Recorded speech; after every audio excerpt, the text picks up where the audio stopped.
Salut, bonsoir. J'espère que ça va bien. Une certaine personne de Terrebonne n'a pas dénié un intérêt pour être candidat en 2026.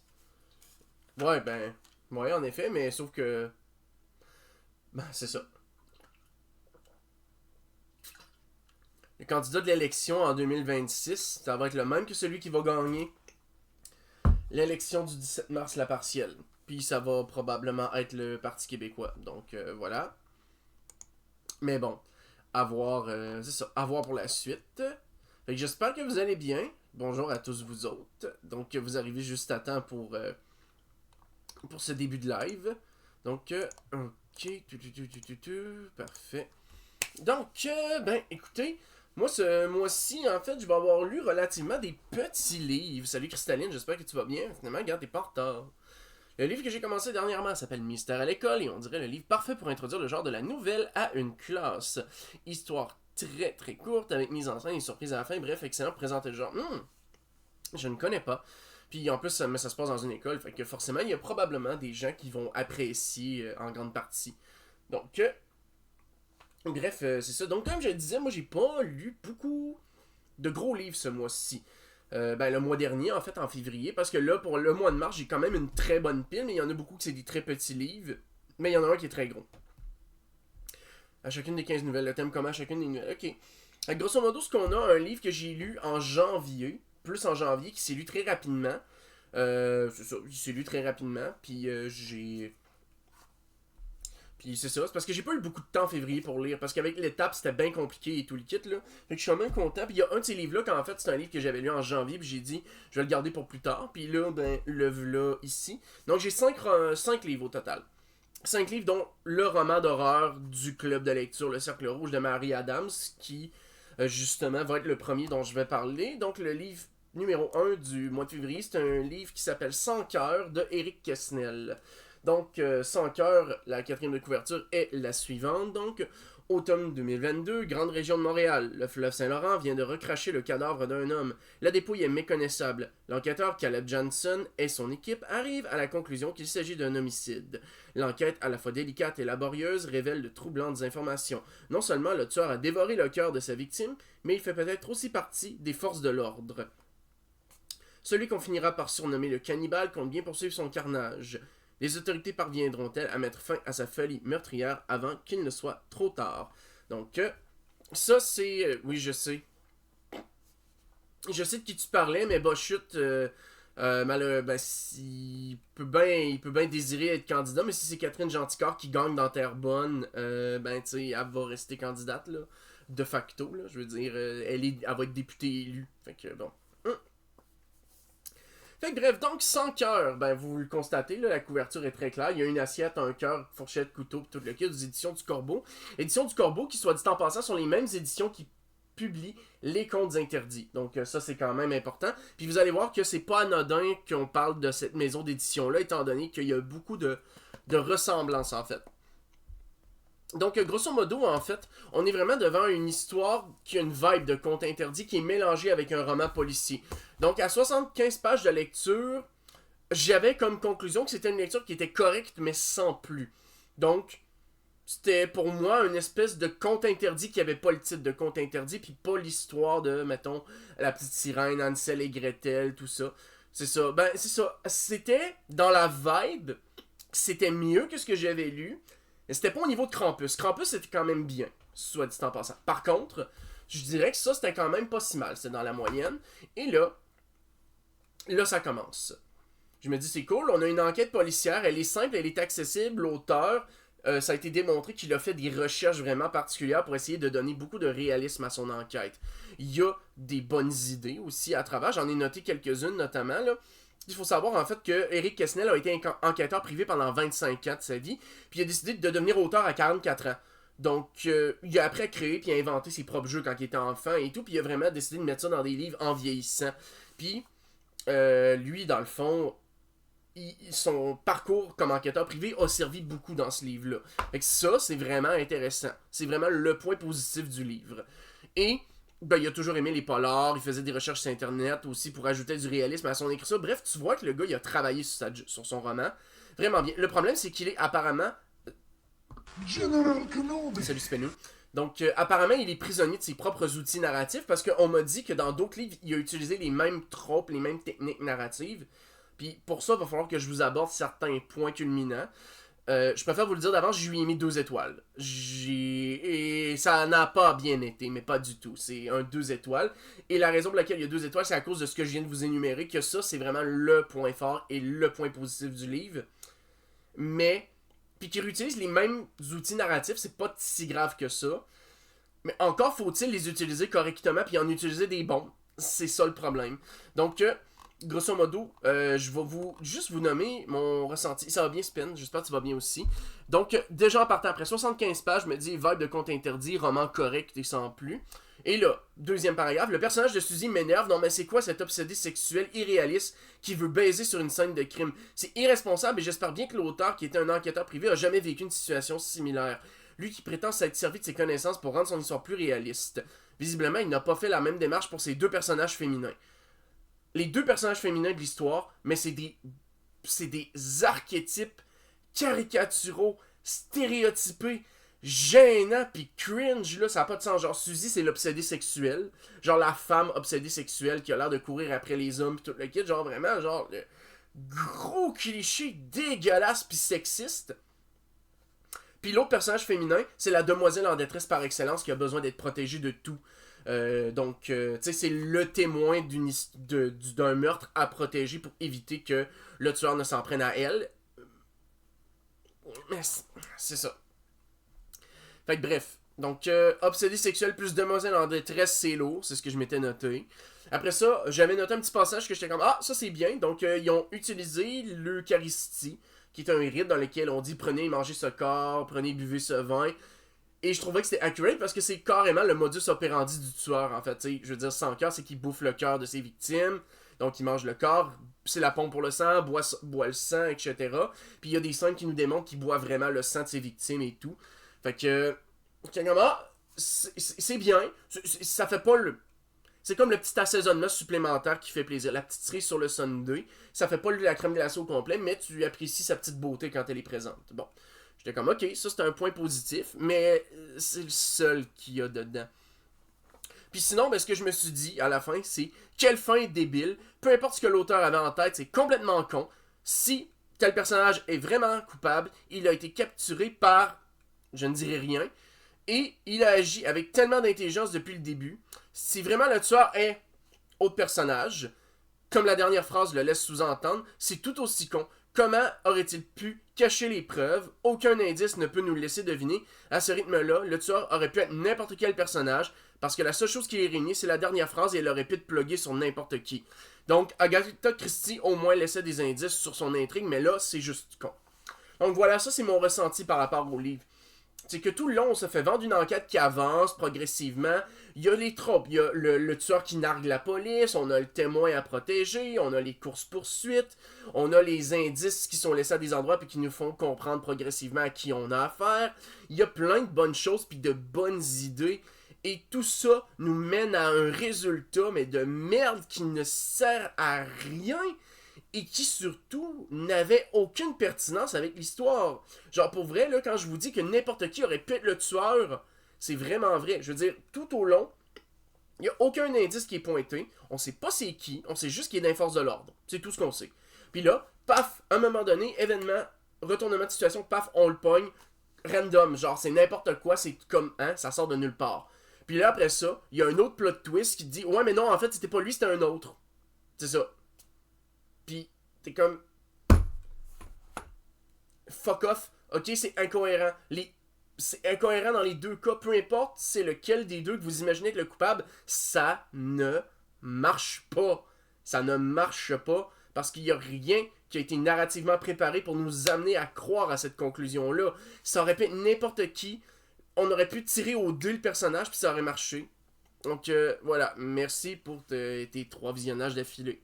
Fait que, bref, c'était de la merde, grosso modo. T'sais, l'histoire est très simple, en fait, c'est qu'elle tourne autour de l'homosexualité beaucoup, en fait. C'est ça, c'est une histoire, dans le fond, où est-ce que, dans le fond, le tueur piège des personnes qui sont homosexuelles, qui vont, des fois, par exemple, fuir leur famille, par exemple. sais, ça va être, mettons, des pères de famille qui vont avoir une vie normale, mais que en cachette, ben, ils vont voir des prostituées hommes. Lui, il se fait passer pour un d'entre eux, puis c'est comme ça qu'il les attrape, puis qu'après ça, ben, il fait sa job, puis son meurtre et tout. Fait que, puis après ça, ben, on fait une enquête. Ok, ben là, dans tel dossier, on voit qu'il y a un chargeur qui a disparu, puis là, ici, puis ça. Puis tu sais, on suit des pistes qui sont full intéressantes, puis à la fin, ça finit tellement en queue de poisson, là, t'es... Oh non. C'est ça, c'est grosse déception. Puis, de ce que j'ai compris, il fait les mêmes tactiques, le même genre de fin dans ses autres romans.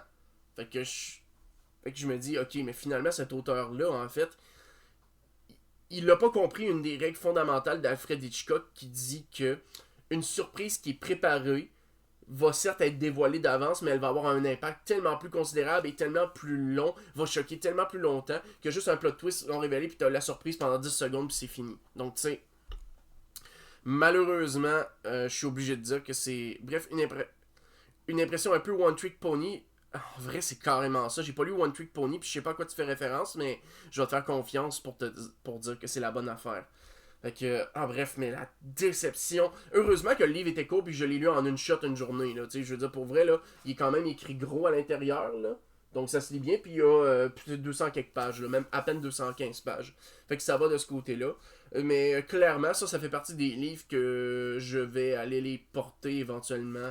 Je vais pas les garder. Genre, quand je vais aller faire un tour pour aller chercher des livres usagés, ben lui, je vais le dropper, puis je vais dire, ah, si tu le veux, prends-le. Ça ne restera pas dans ma bibliothèque. Puis, tout comme Krampus, probablement, parce que j'ai pas envie de garder des comptes interdits. Fait que voilà. Ça veut juste dire quelqu'un qui est juste capable de faire la même chose à répétition au lieu de varier. Ah, ok. Je pensais que tu référais à un livre. Donc, bref, c'est la très grosse déception. C'est malheureux. C'est malheureux parce que pour vrai, le club de lecture, on a vraiment souvent quand même des expériences de lecture qui sont quand même intéressantes. Puis tu sais, moi j'avais vraiment aimé le premier livre qu'on avait lu, qui était le livre sans nom. Eux autres l'avaient vraiment pas aimé. Ben, après ça, on a suivi d'autres. Puis j'étais comme, ok, ça c'est bon, ça c'est pas bon. Tu sais, c'est une question de goût personnel. Tu sais, Krampus, je l'avais apprécié. J'avais apprécié le livre sans nom. Mais tu sais, ce qu'on a lu après, j'étais comme, pas de temps, moins ma vibe et tout le kit. Mais tu sais, bon. C'était appréciable. Tu sais, l'ogre, je l'avais trouvé très bon aussi. Donc, que j'avais lu. Donc, ça, je vous l'avais. Ça, j'en avais parlé un bout de temps l'année passée. Donc, tu sais, mais là, en vrai, celui-là, j'étais comme non, not gonna happen. Ça marchera pas. C'est non, refusé. Donc, c'est ça. Je suis désolé pour l'auteur. Je suis sûr qu'il est plein de bonne volonté, qu'il veut bien écrire, puis qu'il a le goût de raconter quelque chose qui l'a marqué autant que les récits de son enfance. Parce qu'il faut savoir, en fait, que ce qui l'a inspiré, d'abord et avant tout, c'est les livres de Bob Moran, donc, qui étaient des livres pour enfants qui tournaient autour des mystères. Donc, probablement que ce qu'il a voulu recréer, c'est cette nostalgie-là, ce genre de feeling-là. Il a voulu retranscrire son propre ressenti, probablement, à l'intérieur de ses livres, mais... je suis désolé, mais... Écrire du policier, c'est pas facile. Écrire de l'horreur, ça se fait. Mais je suis obligé de dire que, tu sais, mettons, même le côté horreur, on avait dit que c'était quand même gross, mais pas tant que ça m'a pas choqué. Peut-être que c'est parce que je suis trop habitué au Marquis de Sade, mais je sais pas, ça m'a pas... Je suis comme, bah non, c'est pas si pire que ça, là. Mais peut-être qu'il y en a qui ont le cœur plus sensible que moi, puis que pour eux, ça va être autre chose, mais... Non, malheureusement, sans cœur, c'est non. Malheureusement, c'est un 2 étoiles.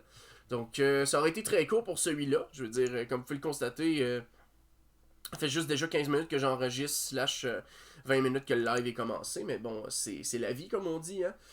Donc, ça, c'était pour le premier livre. Le deuxième, par contre, lui, autre expérience totalement. C'est un livre de Michael Crichton, donc qui est l'auteur des Jurassic Park, donc pirate, ici. Mais,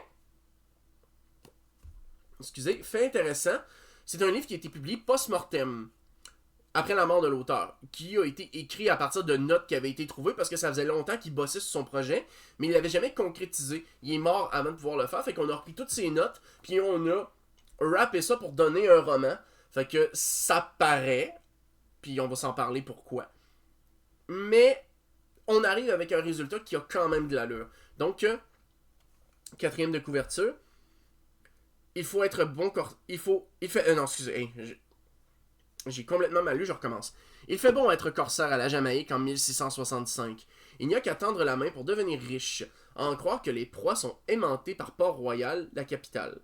Comme ce vaisseau espagnol gorgé d'or du Nouveau Monde qui mouille dans une île toute proche. Edward Hunter rassemble alors un équipage d'hommes sûrs pour s'en emparer. Mais la tâche se semble impossible. Les canons de la forteresse, les 200 soldats et les montagnes en son centre font de Mantaqueros massacre, en espagnol. Mantaceros, ça veut dire Matanceros ou Matanqueros, je suis pas sûr comment ça se prononce, ça veut dire massacre. En espagnol, une île inexpugnable, pas pour un vrai pirate. Donc, très simple comme ça, c'est un résumé. Donc, pour vrai, je vous résume l'histoire en 2-3 lignes. Là. C'est l'histoire d'un capitaine de bateau à Port-Royal qui se fait engager par le gouverneur de la place pour aller piller un bateau espagnol qui mouille sur une île.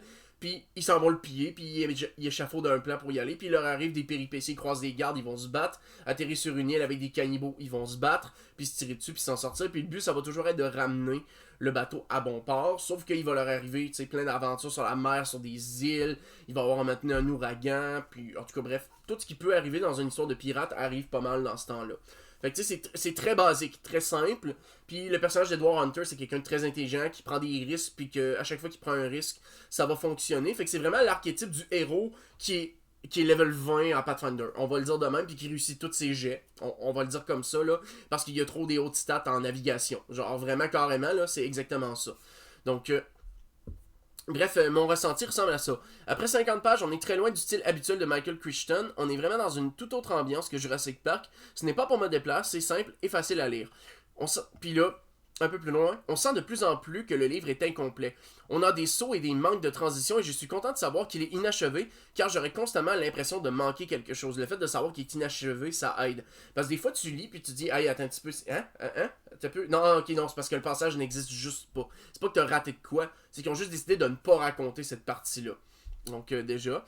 Ouais, bon, puis là, j'ajoute justement, ouais, bon, dès le chapitre 15, soudainement, ils sont tous capturés. C'est fou le nombre de skits qu'il y a, je ne m'y fais pas. Donc, grosso modo, ils partent, puis là, début du chapitre 15, paf, ils sont déjà en train de se faire capturer. Genre, il n'y a pas eu de bataille, pas eu de transition, rien. Genre, ils sont capturés, puis ça finit là. Genre, t'es comme, oh, ok, t'as peu, qu'est-ce que j'ai raté? En fait, t'as rien raté. Fait que ça, c'est des choses qui vont arriver fréquemment. Fait qu'il faut quand même être attentif à sa lecture, puis avoir en tête que, ok, non, si j'ai raté de quoi, j'ai rien raté. Donc, dans les faits. Puis sinon, bon, un moment donné, il y a une attaque de Kraken, mais j'ai dit, bon, le Kraken est peut-être un peu trop irréaliste et joue un peu trop sur ma suspension consentie de l'incrédulité, surtout pour un roman dont l'auteur voulait qu'il soit réaliste le plus possible. Je me demande si ce n'était pas un brouillon abandonné par l'auteur, mais que l'édition a quand même choisi de garder dans le livre. Parce que oui, l'histoire du Kraken détonne un peu avec le reste. Ça fait genre créature un peu trop mythique par rapport au réalisme de l'histoire. Donc voilà. C'est dommage que ce livre soit incomplet, il y a beaucoup de potentiel, mais globalement j'ai bien aimé. Je crois qu'il y a suffisamment de matériel pour une adaptation en film, mais probablement qu'on lui reprocherait de trop ressembler à Pirates des Caraïbes. Sauf que spoiler alerte, Michael Crichton a commencé à bosser sur son projet avant l'idée même que Pirates des Caraïbes existe, puis surtout, il a été en voyage en Jamaïque pour essayer d'aller dans des musées qui parlaient de Port-Royal à l'époque, et fait intéressant, il a pris beaucoup de notes pour rendre Port-Royal réaliste, puis officiellement, Port-Royal, dans ce livre-là, il est plus réaliste que le Port-Royal qu'on voit dans les films Pirates des Caraïbes. Donc, chapeau, Michael Crichton a fait sa bonne job, puis pour vrai, quand tu lis les livres de Jurassic Park, tu sais que le gars est très très rigoureux dans ce qu'il fait, puis tu sais, son approche par rapport à la science et tout le kit, il essaie de donner une certaine rigueur malgré, par exemple, dans le cas de Jurassic Park, l'impossibilité de ressusciter les dinosaures. Donc, bon, de ce côté-là, ça va.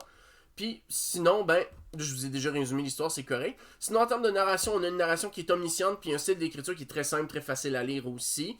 Mais ça paraît, comme je dis, que le livre est vraiment incomplet. C'est des petits détails. Tu sais, par exemple, il y a un personnage qui s'appelle Whisper, qui a perdu sa voix. Sauf qu'à un moment donné, il parle normalement. Genre vraiment, là, littéralement, on le présente comme un personnage qui a perdu sa voix, puis à un moment donné, il parle. Comme tu sens qu'il y a des brouillons, des erreurs, qu'il y a eu plusieurs idées, puis que l'auteur n'avait pas tranché probablement si ce personnage-là pouvait parler ou non. Surtout qu'en plus, il s'appelle Whisper, donc tu sais, chuchotement. Donc bon. Donc bref, avec ça, tu sais, ce qui arrive, c'est que, bon. Compliqué. Puis sinon, un peu plus tard, à la page 93, on passe subitement d'une conversation entre Hackett et Sir James à un être équipe sans transition. C'est un autre exemple qu'il n'y a pas de transition à certains endroits. Je veux dire, à un moment donné, il y a une conversation entre deux personnages. La conversation s'arrête, puis là, paf, t'es rendu à l'écriture d'une lettre. Genre, il n'y a pas eu, mettons, de passage qui parle du personnage qui se dit je vais écrire cette lettre-là ou quoi que ce soit. C'est juste genre, la lettre était écrite, on le pluguait là entre deux chapitres, puis on s'est dit ça va être suffisant pour raconter. Fait que tu sens qu'il manque un petit quelque chose souvent.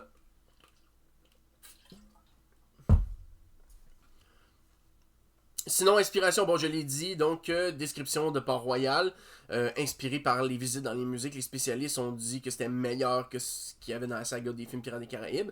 Ensuite, l'événement, par contre, qui se produit, donc l'attaque en particulier, il n'est pas mentionné. Donc, on ne sait pas, historiquement, on parle de quel événement, quelle attaque de pirates, mais on a de forts soupçons de croire que c'est un événement réel. Parce que, dans le fond, dans Travels, Travels, c'est un recueil qui a été écrit par Michael Crichton lui-même. Il prétend donc vouloir visiter un musée. Il a probablement entendu parler de cet événement-là, donc en allant au musée. L'affaire, c'est que on ne sait pas si à quel point c'est romancé, à quel point c'est inspiré. On n'a pas d'idée. Mais on sait que le personnage aussi. Mais sinon, on sait que le personnage de Charles Hunter, donc notre personnage. C'est ça. J'ai dit Edward Hunter, mais c'est ça. C'est ça. J'ai dit Charles Hunter. Non, c'est ça, c'est Edward Hunter, je me suis trompé. Ok. C'est Edward Hunter, c'est ça, je me suis juste trompé dans mes propres notes. Hein. On sait que le personnage d'Edward Hunter est inspiré d'Henry Morgan, donc le fameux Captain Morgan, mais l'auteur ne l'a jamais confirmé par lui-même. Mais l'affaire, c'est que le background historique qui est utilisé fonctionne. Parce que Edward Hunter, dans l'histoire, est craint des Espagnols, tout comme l'était Henry Morgan. Et s'il y en a qui disent ben ça ressemble à Pirates des Caraïbes, ben, le roman date d'avant, puis l'auteur est mort 2 ans avant la sortie de Pirates des Caraïbes 2 au cinéma. Donc les références sont des coïncidences, parce que même Disney était même pas au courant du contenu du roman, puis vice versa. Fait qu'il n'y a pas d'histoire, il n'y a même pas eu d'histoire de poursuite, parce que clairement Disney se serait pas gêné de poursuivre la famille pour avoir brisé les droits, mais dans les faits c'est un projet qui datait de bien avant. Fait que donc, publié en 2009, après la mort de l'auteur, comme je l'ai dit. Donc, projet incomplet, bien entendu. Et, fait intéressant, l'île de Matanqueros, elle est référencée dans d'autres livres de Michael Crichton. Parce que ça paraît qu'il travaillait depuis très longtemps sur ce projet-là. Parce que dans Jurassic Park puis dans Le Monde Perdu, on mentionne cette île-là. Elle ne sert pas à grand-chose. Elle fait partie de la même région que les îles du Jurassic Park. Mais elle est mentionnée. Ce qui est la preuve que le travail avait déjà commencé à se faire à l'époque. Puis sinon, ben, le roman, comment il a été découvert? Ben, il a été découvert par un des assistants de Crichton, peu de temps après sa mort, avec des nouvelles inachevées, comme la nouvelle Micro, par exemple. Et on regarde, puis c'est comme, ok, depuis 1970, le projet est en cours. En 81, il a dit carrément qu'il travaillait sur un projet de pirate se passant dans les années 1700. Puis qu'il avait fait un voyage en 82 pour s'informer. Puis il y avait des témoignages retrouvés dans son livre Travel, justement, à ce sujet-là, qui sont juste des détails. Puis Spielberg a approché Michael Crichton pour justement être capable, c'est ça, pour justement être capable de faire une adaptation au cinéma pour ça. Il a demandé la permission à la veuve de Michael Crichton, sauf que ben, on n'a pas de nouvelles à ce sujet-là. Donc pour l'instant c'est au point mort. Spielberg a négocié pour avoir une adaptation, mais on ne sait pas trop si ça va voir le jour éventuellement ou non. Donc qui sait, peut-être que oui, peut-être que non. Peut-être que les gens vont estimer que c'est trop proche de Pirates des Caraïbes, que les films de pirates, ben ça pogne pas de toute façon. Parce qu'à part Pirates des Caraïbes, ben les films de pirates ont pas mal toujours failé au cinéma. Fait que bon, à voir pour la suite des choses, à voir s'il y a une possibilité, un monde où c'est possible, mais bref, c'est ça. C'est un peu ça pour... c'est un peu ça pour Pirates, donc c'est un roman plutôt court, qui se lit très bien. Il n'y a pas grand chose par contre à dire malheureusement. Il n'y a pas de réflexion philosophique. Puis Pirates des Caraïbes a un peu contribué à l'écœurant titre. Effectivement, à partir du quatrième opus... à partir du quatrième opus... plus rien qui va là-dedans. Mais je dirais, comme je dirais, c'est ça. Le roman, j'ai pas grand chose à dire dessus. Par contre, c'est bien, mais je vous dirais, lisez-le vraiment si vous êtes curieux, si vous le trouvez pas cher à quelque part. Mais tu sais, je veux dire, ça reste un roman incomplet. Tu sais, moi, pour vrai, je le regarde puis je me dis, potentiel incroyable, mais, tu sais, voilà, potentiel incroyable. C'est pas mal la seule conclusion à laquelle j'en viens. Mais bon, à voir, peut-être qu'un jour quelqu'un voudra exploiter ce potentiel-là, qui sait. Donc voilà, voilà. Et que maintenant, mon troisième roman. Hein? Allez, on est parti sur du lourd là. Donc ce roman-là, c'est un roman policier. Donc, ben policier, c'est un thriller, pas nécessairement policier, qui s'appelle Le Corps Exquis de Poppy Z. Bright. Donc, je vais vous lire la quatrième de couverture. Perversion des âmes et poésie du macabre au service d'une des fictions les plus noires jamais publiées sur les serial killers.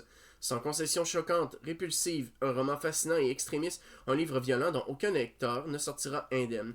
Et là, on a des citations de gens. Poppy Z. Brite est une sorcière de l'écriture, elle mélange dans son chaudron moderne des ingrédients dont l'assemblage aujourd'hui illustre notre fin de siècle par le biais de la métaphore violente. Et sinon, on a une autre personne, donc Virginie Despentes. Le corps exquis est un roman ambitieux, une troublante histoire d'amour. C'est probablement une des œuvres phares de ce que les anglo-saxons ont accompli en littérature, donner des lettres de noblesse à leur culture underground. Donc là, on va parler de sujets vraiment très sérieux. Donc le roman est assez rapide à lire, je veux dire, c'est 250 pages à peu près. C'est ça, très très rapide à lire, c'est pas très long, officiellement. Mais ça m'a pris du temps de lire. Ça m'a pris du temps de lire parce que, vraiment, là, oui, 250 pages, mais vraiment, le souci du détail là-dedans fait en sorte que tu peux tellement rien échapper, là, c'est assez hallucinant. Genre, c'est très détaillé, très bien écrit. Il y a peut-être un petit souci avec le rythme parfois, mais bon, on en reparlera. Donc, je vous donne mon ressenti.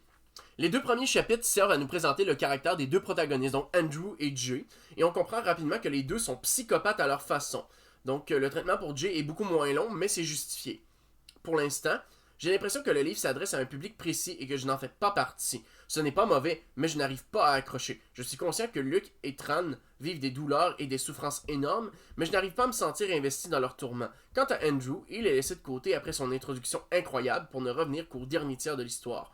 Jay, de son côté, est relégué au rang de personnage secondaire, et ce, même s'il a rencontré Tran. Ensuite, l'histoire se concentre surtout sur les tourments de Luke et de Tran, et sur leur amour inavoué. La fin peut sembler abrupte et maladroite parce que, c'est ça, voilà, je dirais pas ce qui se passe. De plus, la corruption policière sert ici de prétexte narratif pour que l'histoire avance. Or, la réaction de Luke est très réaliste. Il s'isole d'abord pour pleurer, ébauche un plan insensé pour sauver Tran, en ne sachant pas que il n'est pas seul. En le prenant par surprise, il dit qu'il peut gagner, il vire fou, et voilà. Bref, tout est réaliste, et je constate, dernière affaire, qu'au final, l'enjeu principal de l'histoire est le sida. Et je vais vous expliquer pourquoi après. Donc, je vous fais un résumé très rapide. On a Andrew Compton, ok? Andrew Compton et Jay Burns sont tous les deux des tueurs homosexuels psychopathes. Andrew Compton, c'est quelqu'un qui est sadique, qui est nécrophile, et Jay Burns, c'est un cannibale. Donc voilà, très simple comme ça. Et à un moment donné, ben, les deux vont se rencontrer et vont vouloir se tuer l'un l'autre, mais vont réaliser que finalement, ils sont tout aussi fous les uns que les autres. Et vont finalement, vont finalement réaliser que, hey, à deux, il y a du potentiel. Et Jay, de son côté, lui, est américain. Il est en Nouvelle-Orléans. Mais Andrew, lui, il vient d'Angleterre. Il s'est évadé d'une prison anglaise. Il a réussi à s'infiltrer dans un avion. Puis, grâce à des faux papiers, peu importe, il a réussi à rentrer dans un avion et à s'en aller aux États-Unis. Et là, lui, il commence à tuer, les uns tuent, etc. Bref, puis... Sauf que Jay est un peu plus prudent, mais Andrew, il dit non, je veux cette personne-là. Et la mort exerce sur eux une emprise qui est romantique et sexuelle.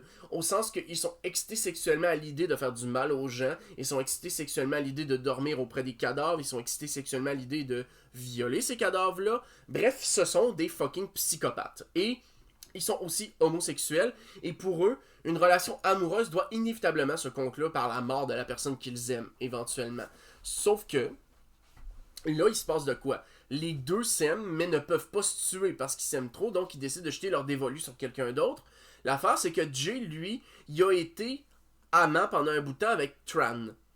Et Tran, de son côté, eh bien, c'est un jeune américain d'origine vietnamienne qui s'est fait sacrer dehors de chez lui parce qu'il était gay. Donc, il s'en va, et quand il part, il va rencontrer pendant un bout de temps Luke, qui est un espèce de militant... anti-système en général. Il n'est pas conspirationniste, mais c'est quelqu'un qui est très cynique au niveau de la politique en général puis du monde qui l'entoure. Les deux vont s'aimer pendant longtemps, être en relation pendant un bout de temps, mais le tout va se terminer par une rupture et les deux s'aiment encore mais ne veulent pas revenir ensemble. Puis Jay et Tran vont finir par devenir amants pendant un bout de temps, puis c'est à partir de ça que Andrew va finir par voir que Tran existe puis dire hey, c'est lui qu'on tue. C'est lui qu'on tue. Puis Jay dit au début, ben là, non, oublie ça, il vient du coin, c'est pas un touriste, c'est pas un itinérant. S'il disparaît, il y a trop de monde qui vont s'en rendre compte. Bref, c'est à peu près ça. Fait que là, ça va être vraiment la course à s'assurer de qui survit, qui meurt, etc. Donc ça va être vraiment ça, en fait.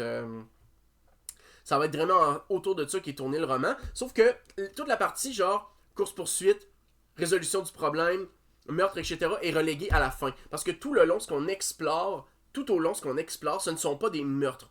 C'est du décor secondaire. C'est là, mais ce n'est pas le propos principal. Le propos principal, c'est la lutte contre les préjugés envers les personnes homosexuelles. Et c'est là que j'en viens avec l'enjeu du sida. Ok? Donc, voilà. Donc, je vais... c'est ça. Donc, je vais vous... Attends un petit peu. Ouais, c'est ça. Ok, parfait. Non, ok, non, il est ici, ok. Ah oui, c'est vrai, petit passage, je vais vous dire, Andrew Copton, donc le tueur qui est nécrophile, est inspiré de Denis Nelson et Jay Byrne, lui, est inspiré de Jeffrey Dahmer. Donc voilà, pour des beaux modèles, hein. Et ce livre-là, soit dit en passant, a été considéré tellement violent par la maison d'édition avec laquelle l'autrice avait un contrat qu'ils ont refusé de le publier, puis elle est obligée d'aller voir ailleurs pour se faire publier. Mais elle en avait déjà 2, mais c'est pas une suite des 2 autres, c'est vraiment 3 romans à part, des one-shots, c'est juste que lui, c'était le plus violent de la gang. Donc, voilà, donc bref. Donc oui, j'en arrive ici. Ok. Donc, voici un extrait justement de ma review sur Goodreads que j'ai gardé parce que ça illustre vraiment bien comment comprendre ce roman-là. Donc, qu'est-ce qu'il faut comprendre? Le livre a été publié en 96, donc ça fait presque 30 ans. Ça peut sembler loin, mais rappelons-nous à quel point l'homosexualité n'était pas acceptée au niveau social à cette époque. Donc la société était loin de celle qu'on connaît aujourd'hui. Il y a des discriminations qui sont abordées beaucoup, mais surtout les conséquences sur les personnes concernées. Donc, celle qui est la plus mise de l'avant concerne le sida. Donc, il faut savoir qu'historiquement, la pandémie de sida a été déclarée au début des années 80 puis c'est officiellement terminé en 2007. Donc là, on est en plein milieu en 96. À l'époque, le sida était appelé le cancer gay parce que statistiquement, c'était les homosexuels qui l'attrapaient le plus parce que et les toxicomanes, tout simplement parce qu'on connaissait pas l'idée des ITSS puis on se protégeait pas, puis on pensait que vu qu'on pouvait pas avoir d'enfants, on n'était pas à risque, bref. Il y en a eu beaucoup pendant ce temps-là. Donc, enjeu aussi abordé, en passant, la toxicomanie qui est mis en relation avec le reste, parce que une personne homosexuelle qui est rejetée a plus de chances, une fois à la rue, de se tourner vers la drogue et diverses autres problématiques de santé mentale, bref, de finir par en avoir. En fait, je dis pas en acquérir ou se tourner vers ça, mais c'est juste une mauvaise façon de parler. Mais grosso modo, ce qui arrive, c'est que à partir du moment où tu perds le soutien de ta famille, tu as plus de chances de faire des mauvais choix.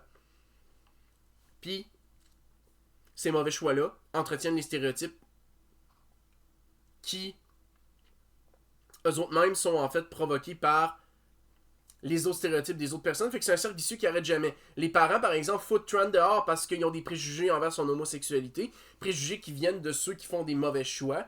Mais c'est en les foutant dehors que finalement ces personnes-là font des mauvais choix. Fait que, tu sais, c'est tout le temps ça. Fait que c'est ça qui est traité, l'exclusion sociale qui est reliée à tout ça, traité aussi. Fait que bref, tout ce qui est préjugé, stéréotype, ça fait vraiment partie du quotidien du roman, tout comme la romance amoureuse. Donc c'est à la fois un roman qui est politique, puis un roman qui est romantique. Mais romantique évidemment avec des tueries, du sang, puis tout ce que vous imaginez. Puis il faut savoir aussi que tout ça, à l'époque, c'était relayé par les médias. Fait que elle, quand elle écrit son livre, là, est en plein là-dedans. En plein là-dedans, elle a tout constaté, puis finalement, elle a dit, hop, on fait un livre avec ça. Je me rappelle encore l'album Atrostomique des colocs où Dédé introduit la version live de Séropositif Boogie, chantée à l'origine par Patrick Esposito, mort du sida justement, oui, en disant aux gens d'être prudents en utilisant des condoms et des seringues propres. Ben oui, oui, en effet. Il faut se rappeler aussi de cette époque, faut s'en rappeler de l'époque, là. Ça, faut s'en rappeler de... Faut s'en rappeler de l'époque, puis justement, on connaissait pas bien ça à l'époque. Puis justement, Patrick Esposito, lui, il est mort du sida, pas parce qu'il était homosexuel, mais parce qu'il était toxicomane, justement. Patrick Esposito, qui n'a jamais été remplacé dans le band des colocs, hein. Soit dit en passant. Donc, sinon, nos 4 personnages sont brisés. 2 le sont à cause de la société, donc Luke et Tran, et 2 autres le sont parce qu'ils sont des psychopathes. Je crois que ce n'est pas anodin d'ailleurs que l'un des tueurs soit séropositif et qu'il vienne d'Angleterre. Parce que oui, il y a 2 personnages qui sont séropositifs dans tout ça. Soit dit en passant. Il y en a 2 des 4 qui sont séropositifs. Et qu'ils viennent d'Angleterre comme s'il était métaphoriquement un symbole de la pandémie de sida qui se propage en laissant la mort sur son passage. C'est d'autant plus évident quand on sait que son kink, c'est de se nourrir du sang de ses victimes. Genre, Andrew Compton, c'est une métaphore de la pandémie de sida. Genre, c'est évident. Je veux dire, je l'ai lu, puis j'étais comme ça me saute aux yeux. Je veux dire, il se nourrit du sang de ses victimes, le sida, ça se passe dans le sang, il est homosexuel, il vient d'Angleterre, et en arrivant partout, il propage la mort sans crier gare. Parce que contrairement à Jay qui lui fait preuve de prudence puis qui choisit ses victimes, lui Andrew c'est comme non, c'est lui que je veux, je le prends puis je m'en calisse, tu sais. Il est vraiment, c'est comme ça qu'il fonctionne. Fait que vraiment, moi je le vois comme ça puis je pense que c'était volontaire de la part de l'autrice et ça pour moi ça démontre mais un talent qui est mais absolument incroyable d'écriture. Fait que par contre, je suis obligé de dire que malgré tout ça, c'est un livre qui n'est pas fait pour moi. Genre, je suis obligé de le dire, je suis obligé de le dire comme ça, ce livre-là n'est pas fait pour moi. Puis pas parce que c'est pas bon. Tu sais, je veux dire, je lui ai mis un 4 étoiles. C'est un bon livre, objectivement. Puis pour vrai, je pense qu'il y a beaucoup de gens qui devraient le lire. Mais l'affaire, c'est que les enjeux qui sont traités là-dedans sont vraiment profonds. Puis je le sais de manière objective. Mais moi, je suis pas un homosexuel. J'ai pas été rejeté. J'ai pas vécu d'exclusion sociale.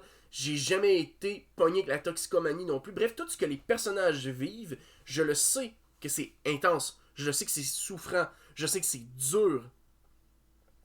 Mais l'empathie, elle est très limitée. Parce que je ne fais pas partie de ce public-là à qui ce roman-là s'adresse.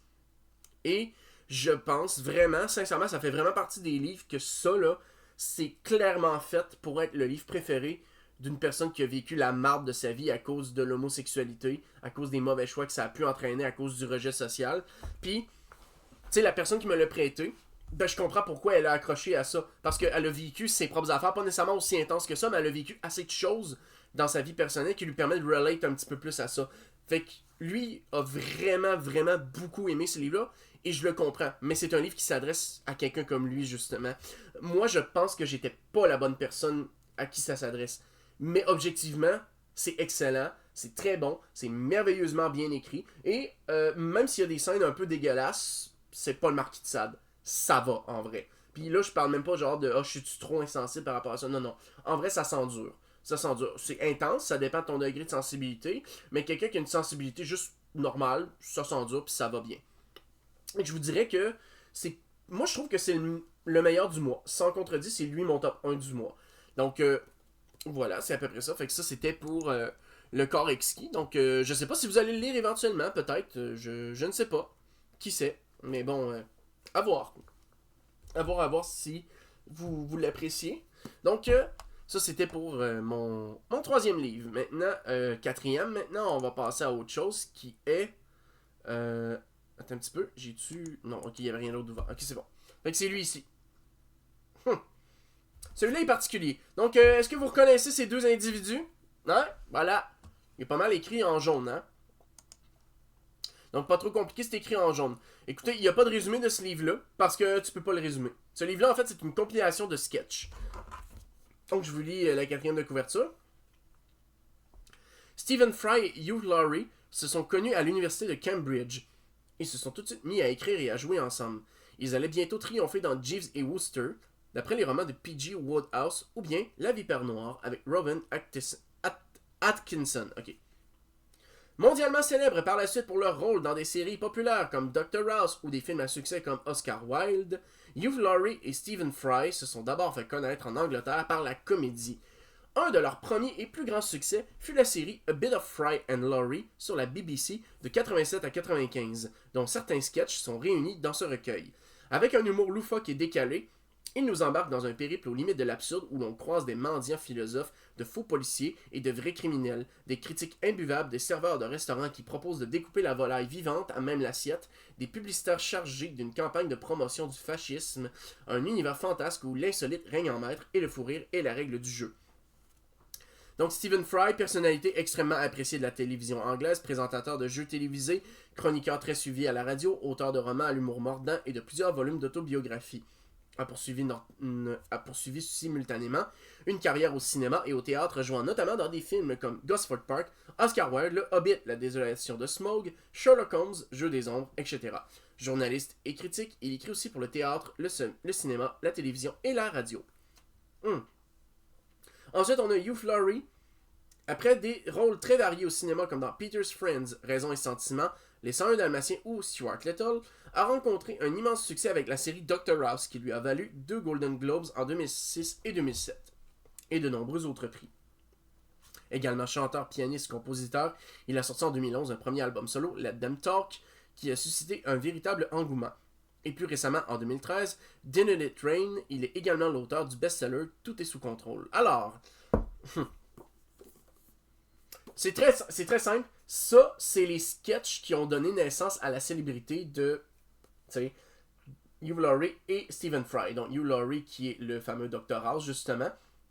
Et, ben, Dr. House et Mr. Wilde, Dr. Jekyll et Mr. Hyde, tu sais. Voilà, c'est ça, c'est voulu. Donc, Oscar Wilde, voilà, c'est vraiment, tout est là. Puis, le recueil s'appelle Dérapage incontrôlable. Dans le fond, c'est juste une compilation de sketchs. Puis, en vrai, mais c'est tellement bateau. Et c'est tellement ridicule. C'est Monty Python, je vous jure. Si vous avez vu Monty Python dans votre vie, la vibe est là. C'est de l'humour british absurde au coton. Puis c'est ridicule. Puis c'est tellement ridicule que t'en ris. C'est absurde, mais ça n'a aucun sens. Pour vrai, je lisais, puis j'étais comme... Ah putain, mais ils sont trop cons. Puis ah, c'est drôle. Mais évidemment, je ne ris pas aux éclats. Mais t'es comme... Mais what the hell? C'est excellent. C'est excellent dans l'absurde. Genre, j'étais en admiration devant ça. Donc voilà. Puis, c'est ça. Puis là, j'ai ressenti. J'ai pas fait de résumé parce que bon, je vais pas résumer tous les sketchs là. Mais vraiment, putain, mais le sketch du grille-pain et celui du coiffeur, c'est tellement débile et absurde. J'imagine Ryan George interpréter tous les personnages et faire des suites de plans où les deux personnages se répondent du tac au tac à l'absurde. Vraiment là, pour vrai, voir ça au théâtre, ça doit être hilarant. Je veux dire, tu imagines, je sais pas si vous avez déjà vu les vidéos de Ryan George, celui qui est sur Screen Rant là. Tu sais, il fait genre pitch meeting là. Puis c'est lui qui joue les deux personnages à chaque fois. Puis les plans, ils coupent très vite, ils se répondent vite. Puis c'est catchphrase sur catchphrase, joke par-dessus joke. Là, le rythme est effréné, c'est la vibe que j'avais en lisant ça. Genre, ça se finissait pas. Puis justement, je vais vous lire le sketch du grille-pain à la page 62, là. Ok, c'est juste un gars qui veut un grille-pain, ok? Donc, Hugh rentre dans un magasin d'électronique et Steven est derrière le comptoir. Donc, dans ce cas-ci, Hugh Laurie joue le client et Steven joue le rôle du vendeur. Bonjour, j'aimerais acheter un grille-pain. Quelle sorte de grille-pain désirez-vous? Je vous demande pardon. Quelle sorte de grille-pain désirez-vous? Oh, bah, je vois ce que vous voulez dire. Eh bien, dans l'idéal, j'en désire un qui soit bon à griller le pain. Oui, mais dont on peut se servir aussi comme arme. Comme arme? Je vous demande pardon. Comme arme? Oh, je vois ce que vous voulez dire. Oui, comme arme. Traitez-moi de confini si vous voulez. Tout à l'heure, peut-être. Non, comme il vous plaira. Pourquoi voudrait-on se servir d'un grille-pain comme arme? Je vous demande pourquoi voudrait-on se servir d'un grille-pain comme arme? Chaque fois qu'il demande pardon, il répète tout le temps la même phrase, là. Nous vivons des temps incertains, sur les sables mouvants, des tensions internationales, dans en permanence et avec une incertitude fantasque au bord de la guerre. Bon Dieu, je pense que le choix optimal, vu les circonstances, serait un grille-pain lanceur poids-plume. Un grille-pain lanceur poids-plume? Affirmatif. Je pourrais m'en servir comme arme. Pardonnez-moi si je parais insister lourdement, mais ne serait-il pas plus simple d'utiliser une arme comme une arme et un grille-pain comme un grille-pain? J'ai déjà une arme. Eh bien, ne fonctionne-t-elle pas? Mais pas comme un grille-pain. Et je peux vous assurer que tous nos grille-pains fonctionnent comme grille-pain, mais pas comme arme. Bien sûr que non. Ma foi, ça me serait guérit-il quand on se parachuterait sur Hyde Park. Qui ça, on? Je vous demande pardon. Qui va se parachuter sur Hyde Park? Eux? Mais qui ça, eux? Je sais pas. La politique m'intéresse pas. Je vois. J'ai pas eu de problème avec mon lit. Votre lit est une arme? Entre de bonnes mains? Oui. Un lit lanceur poids-plume? Oh, soyez pas bête, c'est un lit en mode recherche et destruction, modifié pour les opérations de contre-insurrection. Haha. En parfait en terrain accidenté, hein. Vous savez, t'as les environs de Hyde Park. Je vois. La boutique de la compagnie du lit s'est montrée très serviable. Ma foi, si j'ai pu me permettre, vous êtes ici dans un magasin d'ustensiles de cuisine. Si vous désirez des armes, je ne peux m'empêcher de penser que vous auriez meilleur temps de vous adresser à un spécialiste. Quel genre de spécialiste? Oh, ne me poussez pas à vous répondre. C'est-à-dire, rien, je pourrais vous suggérer un pressage, je suppose. Un pressage semi-automatique refroidi au gaz pour le corps à corps chasseur-tueur? Ma foi, non, ce n'est pas vraiment une arme, sauf si le parachutage de gousses d'ail sur Hyde Park vous cause souci. En ce moment, j'ai pas les gousses d'ail dans le collimateur en priorité comme menace potentielle. Avez-vous songé à un bon vieux couteau de cuisine, tout bêtement? Un couteau de cuisine? Oui. Il sort un couteau. Oh, soyez pas bête, vous pourriez éborgner quelqu'un avec ça. Mais je croyais que c'était ça l'idée. Non, 3 fois non, vous m'avez mal compris. J'ai fondé toute ma vie sur le principe strict de l'autodéfense. Vraiment? Tout ce que je veux, c'est être prêt. Être prêt le jour où on lancera le parachutage sur Hyde Park. Ah bon? Et aussi, je me sentirai soudainement totalement grillé. Je vois, espèce de confini. Pas de quoi. Genre... C'était quelqu'un qui voulait un grille-pain comme arme. T'imagines-tu la conversation de débile de merde? Mais bon. Alors par contre, les sketchs ont très mal vieilli à certains endroits parce qu'il y en a un en particulier en fait que c'est un sketch en fait avec des commentaires sur les homosexuels. Genre, page 69 justement. Je vais vous lire... Le début de la page 69, début du sketch de la poésie. Bon, voilà. Donc, voilà. Ok, alors... Hein, vous savez pourquoi je vous ai fait venir? Pas vraiment. Pas vraiment, pas vraiment. Eh bien, voyons un peu. Primo, laissez-moi vous féliciter d'avoir remporté le prix de poésie de l'établissement. Merci, monsieur. Monsieur ennuyeux comme la pluie m'a confié que c'est le poème le plus mûr et le plus enthousiasmant qu'un élève lui ait jamais remis. Ne sucez pas votre pouce, mon garçon. Je ne le suce pas, monsieur. Non, non, bien sûr, ce n'était qu'un petit conseil d'ordre général pour l'avenir. Ah, je vois. Bon, Terence. J'ai lu votre poème, Terry. Mais loin de moi l'idée de prétendre être un grand connaisseur en poésie. Je suis professeur d'anglais, pas homosexuel, mais je dois avouer qu'il m'a causé du souci votre poème. Ouais, vous avez bien compris, hein? Il faut être gay pour apprécier la poésie puis connaître la poésie. Donc, ça a très très mal vieilli. Très mal vieilli. Donc voilà. Fait que sinon, ben, tous les sketchs sont vraiment vraiment comme ça. Puis sinon, ben, il y en a un, genre un médecin qui prescrit des cigarettes complètement à une autre époque, comme vous pouvez voir. Puis il y a un sketch où c'est deux gars qui trompent mutuellement leur femme avec la femme de l'autre. Ils se l'avouent. Puis là, à un moment donné, ça finit en aveu d'homosexualité des deux bords parce que les femmes se joignent à la partie puis disent qu'ils sont amantes entre elles. Puis là, les gars disent, ok, ben nous autres aussi, on est amantes, nous autres. Bon, ben rendu là, si tout le monde est amant avec tout le monde, déjà, allez, on s'en va au lit les quatre. Genre, c'est complètement barjot. C'est du gros n'importe quoi. Mais sacrément, ça marche. Puis pour vrai, lire des sketchs sur un livre, dans un livre, c'est sûr que ça n'a pas la même vibe. Faut que tu laisses aller ton imagination. Mais sincèrement, voir ça au théâtre, je pense que je serais plié en deux tout le long. Mais c'est complètement l'humour absurde. Il faut aimer ça. Comme je le dis, c'est du niveau Monty Python. Je veux dire, clairement, là, je veux dire, c'est... On sent des traces de Monty Python tout le long. Puis, quand même important, il y a des parties en italique qui nous soulignent qu'il y a un objet qui se passe. Quand il dit, mettons, sort un couteau, ben, il va être écrit en italique parce que c'est un geste à décrire, par exemple. Donc, tu sais, moi, je dirais, c'est très bien. C'est très bien, c'est drôle, mais ça s'adresse pas à tout le monde. Faut aimer l'humour absurde. Fait que si vous aimez dans la vie les Chicken Swell, les Denis Drolet, les vidéos à la Ryan George ou à Links de Sun avec le pire éditeur au monde, en vrai, ça devrait vous parler comme style de verbe. Ça devrait fonctionner. Vous devriez aimer ça. Mais si vous aimez pas ça du tout, passez votre chemin parce que vous trouverez pas ça drôle. Faut aimer l'humour british et l'humour absurde. Donc, ça c'était mon 4e livre. Et maintenant, pour le dernier, c'est un livre qui s'appelle Contre vents et marées, qui est en fait le tome 1 d'une série qui s'appelle Turds sur 10. Donc voilà. Donc, je vais vous lire la 4e de couverture. Donc, lorsque le témoignage de Dexter J. Daly, inspecteur aux homicides, aide à envoyer son partenaire en prison pour meurtre, les conséquences et la frénésie médiatique ne sont pas loin derrière lui.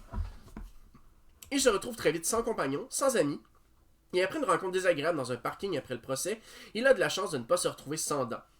Dex craint d'être transféré des forces de police humaines du commissariat de la 6e avenue, ou pire, de se faire renvoyer.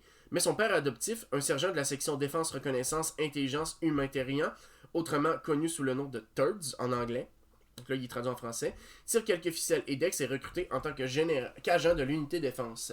Dex est déterminé à reprendre sa vie en main et il est impatient de commencer son nouveau travail. Mais sa première rencontre avec le chef d'équipe, Sloan Brody, un jaguar terrien qui se trouve également être son nouveau partenaire, tourne au désastre. Quand l'équipe est appelée à enquêter sur les meurtres de 3 militants humanitariens, il devient vite évident pour Dex que se faire accepter par son coéquipier et le reste de l'équipe très unie sera beaucoup plus difficile que d'attraper le tueur et tout aussi dangereux. Il y a beaucoup de choses à préciser sur ce livre-là. D'abord, c'est un roman policier, donc la base. Puis pour vrai, il est très basique. Il développe pas beaucoup sur l'enquête puis sur trouver c'est qui le tueur ou quoi que ce soit. Puis pour vrai, c'est assez facile de déterminer c'est qui. C'est pas ça l'objectif. L'objectif du livre, en fait, c'est que la maison d'édition Dream Spinner Press, donc qui a publié ça, c'est une maison d'édition qui se spécialise dans la littérature LGBTQ. Et Charlie Cochet, elle a un nom francophone, mais c'est une Américaine qui vit en Floride, ok?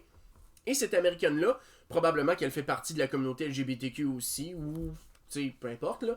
Puis de toute façon, ça n'a pas vraiment d'importance, puis qu'elle a décidé d'écrire à ce sujet-là.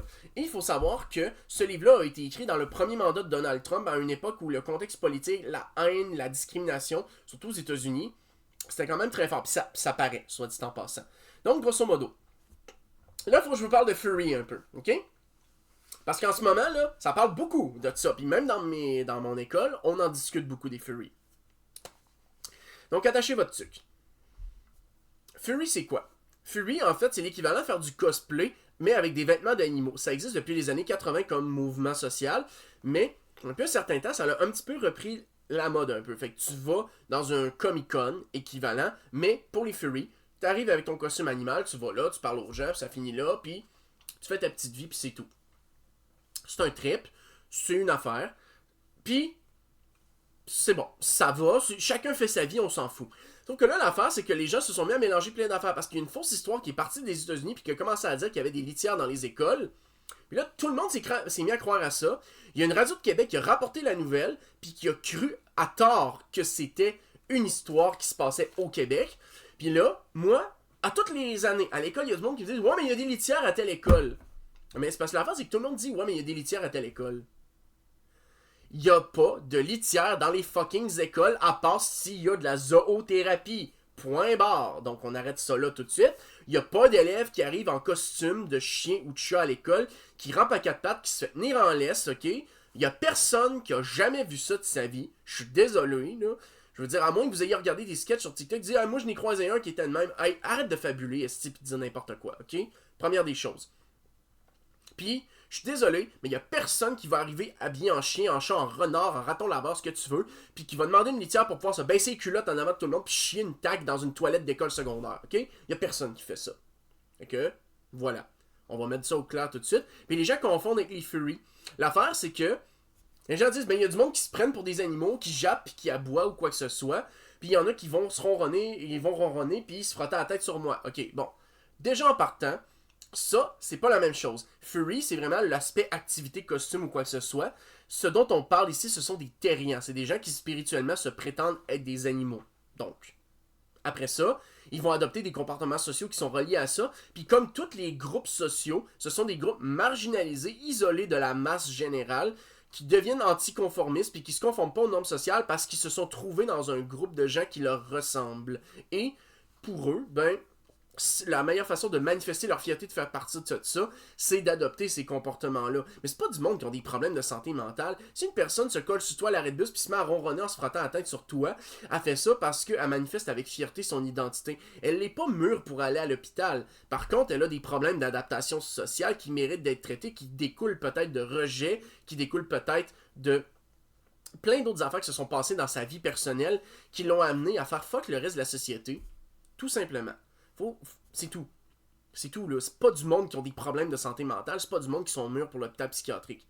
Fait que la seule nécessité pour se déclarer Fury, c'est seulement aimer des œuvres mettant en vedette des animaux doués de raison humaine, Roi Lion, Zootopia, non nécessaire, le Sioux ou même le personnage unique. Ça, on en parlait avant, Geek, les litières dans les classes aux US, c'est un cas d'alerte de tireur actif. Ah, J'avais oublié ça. Fait que bref, voilà.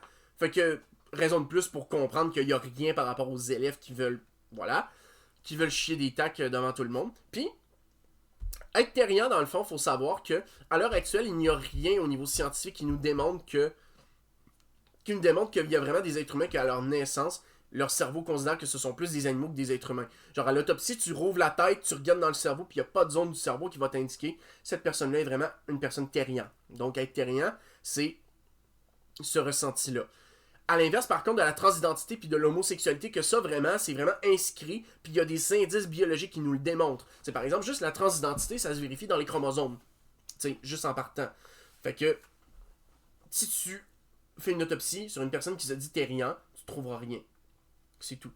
Fait que, à moins qu'un jour la science me prouve le contraire, pour l'instant on en est là. Fait que ça se limite à du ressenti personnel, puis des expériences personnelles, et aussi des bris de certaines normes sociales dans certains cas particuliers. Auquel cas, tout le monde a le droit à sa liberté. Je veux dire, la liberté s'arrête où celle des autres commence. Fait que, si quelqu'un te miaule, te jappe après, se frotte la tête sur toi comme un chat, t'es en droit de dire, ben non, rentre pas dans ma bulle.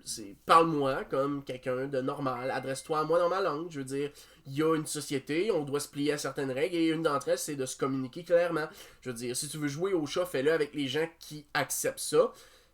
Puis les autres, ben, t'es en société, puis la société, ben, ça fonctionne avec une règle à majorité. Est-ce que là, tout le temps raison? Évidemment que non, ce serait un sophisme d'appel à la majorité, mais les normes sociales servent à maintenir un ordre social, puis la première façon de maintenir l'ordre social, c'est de communiquer, de se parler clairement, puis de se comprendre, fait que ça passe par la langue. Fait que désolé, mais non, tu peux pas miauler après quelqu'un en espérant maintenir cet ordre social-là. Désolé, c'est un fait. Fait que... Mais si tu veux être terrien, do it, mais fais-le avec les gens autour de toi. Dans tout fandom, il y a toujours ceux qui poussent un petit peu trop loin. Voilà, c'est ça exactement. Fait que, on en est là. Puis, tu sais, des fois, j'ai des élèves qui sont scandalisés. Oh, mais là, elle se promène avec une queue de renard. J'ai dit, ben, qu'est-ce que ça te calisse, ok? Qu'est-ce que ça te fiche? Sérieux, là, ça te fait quoi dans la vie, là? Je veux dire, alors, regarde-la pas, regarde ailleurs, arrête d'y mater le cul, esti, puis regarde en avant de toi. Qu'est-ce que je te dise? Non, mais à un moment donné, là, tu sais, je veux dire, c'est tout ce que j'ai à te dire, là. Fait que, bon. Fait que, à partir de ça, là, on a cet enjeu-là qui est posé. Et l'autrice a décidé d'écrire sur cet enjeu-là et de créer un monde dystopique dans lequel, en fait, il y a des êtres humains qui sont littéralement devenus des terriens au niveau scientifique. Voici comment ça s'est passé, j'ai résumé le prologue ici. Donc, pendant la guerre du Vietnam, des armes biologiques ont été utilisées sur des soldats américains. Et ces armes ont provoqué l'apparition d'un virus. Et ce virus a pu être guéri grâce à un vaccin, mais ce vaccin contenait des souches d'animaux immunisés. Et le résultat qui ça a été donné, c'est qu'il y a une mutation endormie qui s'est réveillée chez certains êtres humains et qui a fait naître la première génération de terriens. Donc, au début, on attendait que ça passe, puis la société s'est finalement adaptée pour éviter de subir la discrimination. Et ils ont créé l'escouade spéciale Turds, qui est une unité de police qui est reliée à ça. Donc, l'histoire se passe en... Non, ça marche pas comme ça, évidemment. Aujourd'hui, on est en 90 dans le roman. Et en 1990, donc, un inspecteur des forces spéciales humaines est en deuil parce que son partenaire a été condamné.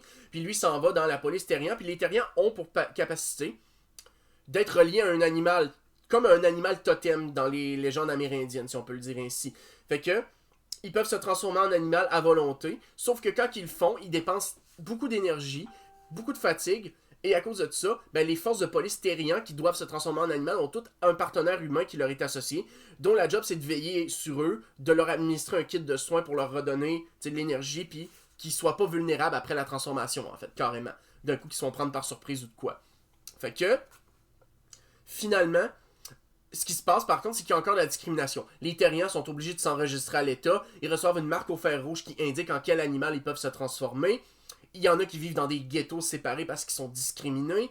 Fait que bref, finalement, la société humaine et la société terrien cohabitent, mais il y a encore de la discrimination. Fait que l'objectif de tout ça, c'est d'adresser l'enjeu de la discrimination. Puis rajouter à ça que notre personnage principal, Dex, est homosexuel, qu'il va perdre son chum au début de l'histoire, à cause de l'histoire, justement, qui a fait mettre son partenaire en prison, parce que son partenaire a tiré sur un terrien, mais c'était pas justifié.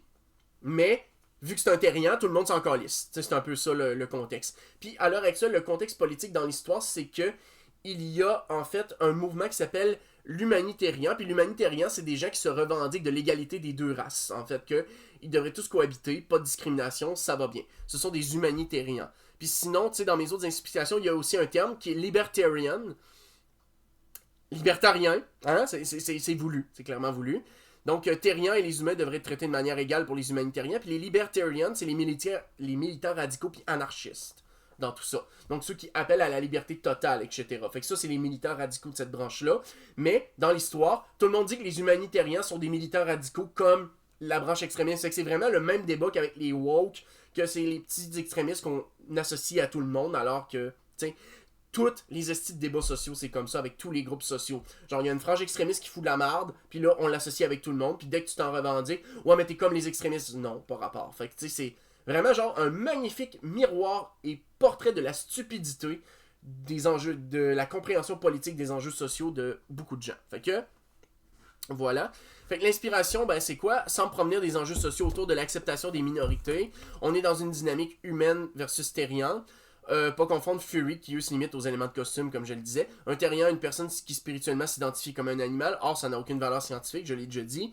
Et le contexte socio-politique du livre semble avoir été inspiré par le premier mandat de Donald Trump et par les mentalités américaines auxquelles elle fait face quotidiennement.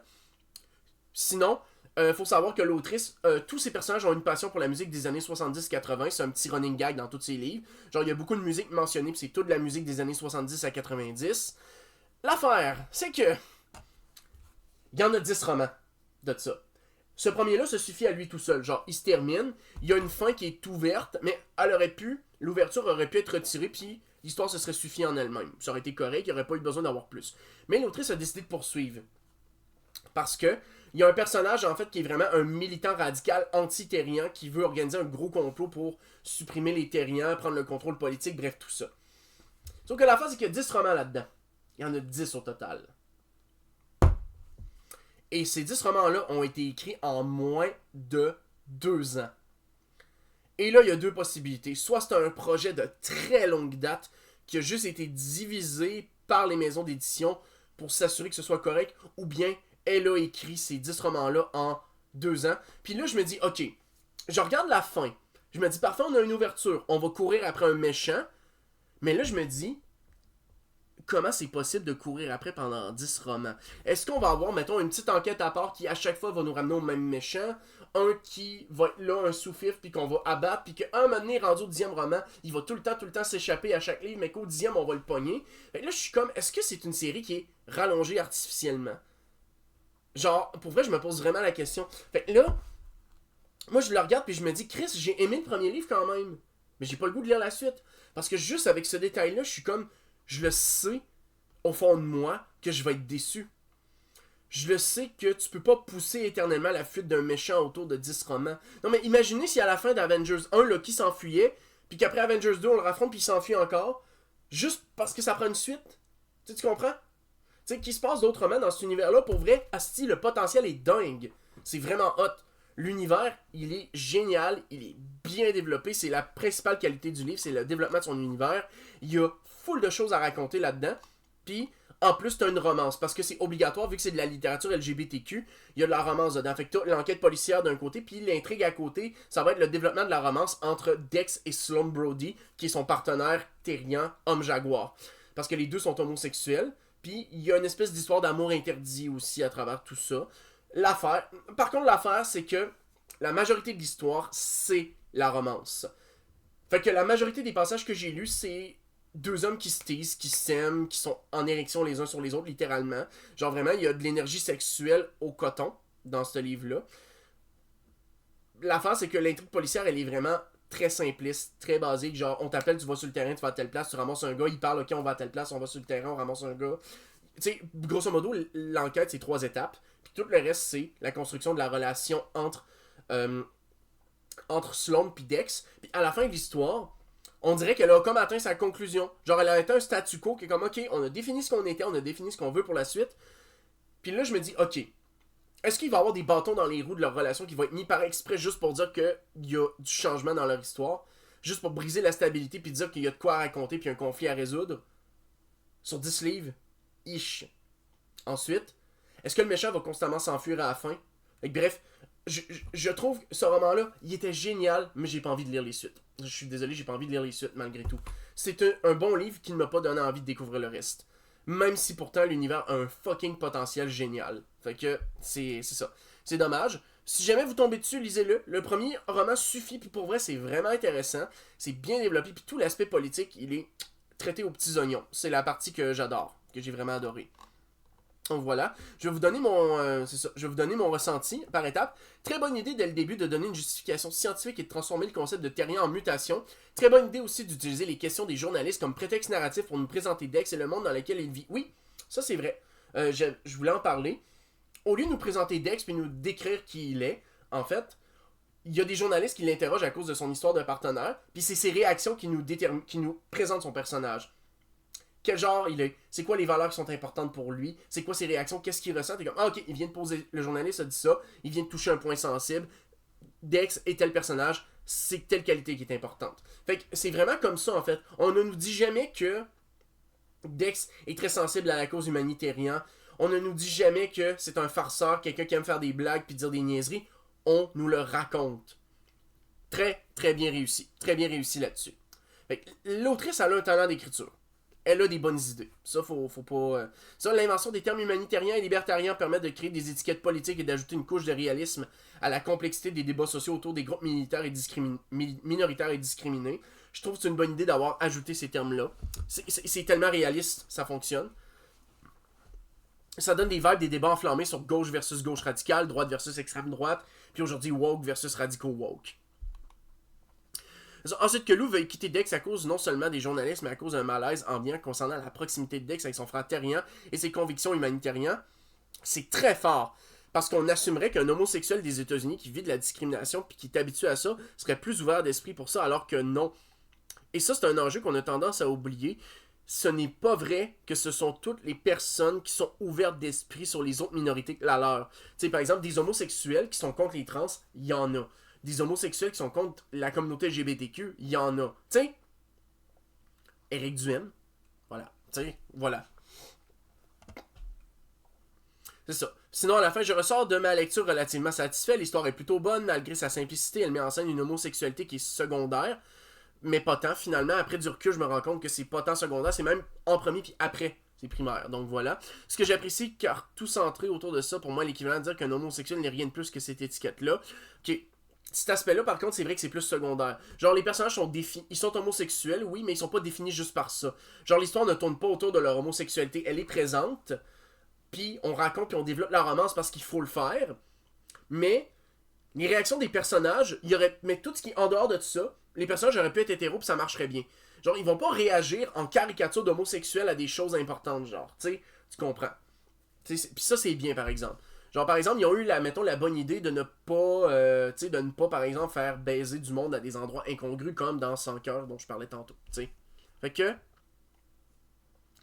Voilà, ensuite, il y a 9 tomes dans cette saga qui ont été écrits en moins de 2 ans et je m'interroge sérieusement. Ce livre est une intro à quelque chose de gros et je vois mal comment l'intrigue peut durer 10 livres. Si en plus elle est policière, le grand méchant et son organisation sont pointés du doigt et à la fin, ils s'en sortent, mais est-ce qu'on a envie vraiment de lire la suite? Tu sais, la vraie vie puis les livres, c'est pas pareil. Ici, on s'en va vers une chasse à l'organisation terroriste et c'est normal que dans la vraie vie, ça prenne du temps. Ça a pris plus de 10 ans de traquer Ben Laden, je vous le rappelle, hein? Puis les pistes mourraient à chaque fois. Puis à un moment donné, paf, ça a marché. Mais dans un livre, si je suis pour lire 9 tomes à la suite où à chaque fois Isaac s'échappe ou que soudainement il y a un méchant qui apparaît et qui rallonge artificiellement l'histoire tout en entourant ça d'une nouvelle série de crimes graves, bref, je ne sais pas. Fait que tu sais. Voilà. C'est ça. Fait que je suis comme, bah tu sais. Ok. Ok. C'est ça. Fait que. C'est ça. Je vois en passant le méchant, je l'ai spoilé, mais il est vraiment évident. Genre, pour vrai, il te saute aux yeux tout de suite. Là. Je veux dire, c'est. Puis je pense que c'est volontaire. Parce que je pense pas que l'autrice voulait se concentrer sur développer genre full d'indices là-dessus. Elle voulait développer plus la relation entre Sloane puis Dex. Fait que c'est pas très grave. Mais. Puis tu sais, c'est tout ce qu'il y a autour. Tu sais, développer l'univers, développer la relation. C'était ça qui était important pour ce roman-là. Puis de nous dire, hey, ok, là on a développé ça, on a mis en place les bases, on est parti pour la suite. La fin, c'est que j'ai pas envie de l'avoir cette suite-là. Parce que si elle avait duré 3 romans, j'étais comme, ok, pourquoi pas. 10 écrits en moins d'un an. Ben, en moins de 2 ans, pardon. Non. Désolé, ça ne m'intéresse pas. Donc voilà. Puis tu sais, comme je disais, tu sais, dans la vraie vie, c'est normal que Barack Obama, ça meurt tout le temps. Mais c'est pas intéressant à lire. Si tu veux donner du réalisme, c'est plate, mais il faut que tu aies du rythme et que ça avance plus vite que prévu. C'est normal, c'est un livre. On lit un livre pour s'évader. Fait que c'est normal que ça ne respecte pas les règles d'univers d'une vraie chasse à l'organisation terroriste. Mais bon. C'est dommage, mais je n'ai pas envie de lire la suite à cause de ça. Mais, c'était bon. Je peux pas dire le contraire. C'était bon. Mais c'est ça, voilà.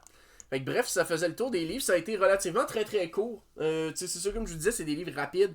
Parce que moi, dans le fond, ce mois-ci, j'ai décidé de vider le sac, vidé, pas au complet, parce qu'il reste encore 2 romans, 2 de ces romans, mais c'est des grosses briques à lire. J'en ai pas lu beaucoup, des gros. Puis ça se résume très rapidement, c'est des histoires très simples, c'est pour ça que c'est allé rapidement. Parce que ça fait un bout qui m'en a passé, puis j'étais comme, je vais vider un peu son sac pour pouvoir lui redonner. Puis lui redonner ses choses. Mais là, dans le fond, on va être rendu ailleurs. Mais pour le mois prochain, par exemple, là, vous allez être gâtés parce qu'il va y avoir beaucoup de choses. D'abord, premier livre que je commence déjà à lire, donc on est le 3 mars, puis je suis déjà rendu à la moitié. Donc, La mer éclatée, c'est un intégral, fait que c'est un 3 pour 1. Donc, il y a 3 romans normalement dans ça, La mer éclatée. Les 3 sont là-dedans. Je lis l'intégrale qui m'a prêté. C'était dans le sac de Drew, justement.